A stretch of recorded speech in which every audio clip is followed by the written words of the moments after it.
ichki ishlar xodimidan kaltaga 1 metr joyga uchib tushgan holatimni Tohir sudrab olib kelyapti sochimni. Farg'ona viloyati Furqat tumanida maktab direktori bo'lgan Gulira'no Qosimova uchun 2025-yilning 17-apreli dahshatli kunga aylangan.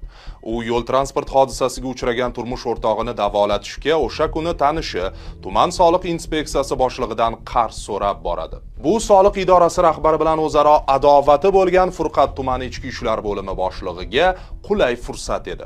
Ichki ishlar bo'limi xodimlari amaldor va direktorni go'yoki ushlab olganday kaltaklashga tushadi.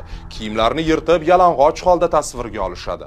Ammo reja puxta o'ylanmaganda chog'i ayolning kutilmagan qat'iyati hammasini ostin-ustun qilib yubordi. Furqat tumanidagi maktablardan birining direktori bo'lgan 34 yoshli Gulira'no Qosimova tuman soliq inspeksiyasi va ichki ishlar bo'limi boshliqlarining o'zaro adovati qurboni bo'ldi.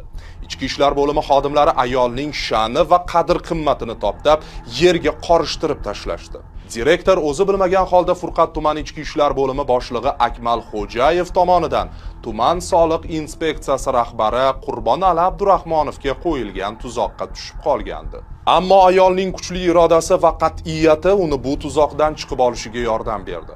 Ichki ishlar bo'limi xodimlarining soliq idorasi boshlig'i meni zo'rladi degan mazmunda ariza yozib berasan degan talab va bosimlariga qarshi tura olgan ayol asta-sekin o'ziga keldi va xodimlarning kirdikorlarini birma-bir fosh bo'lishiga erishdi. O'tkazilgan surishtiruv va tergov natijalariga ko'ra bu holatni tashkillashtirgan shaxs Furqat tumani ichki ishlar bo'limi boshlig'i Akmal Xo'jayevning o'zi ekani oydinlashdi. Unga tegishli moddalar bilan ayblov e'lon qilinib, ish sudga oshirildi. Endi Akmal Xo'jayev bu qilmishi uchun tez kunlarda sudning qora kursisida javob berishiga to'g'ri keladi. Hodisaning to'liq tafsilotlarini Kun.uzning YouTube kanalida tomosha qilishingiz mumkin.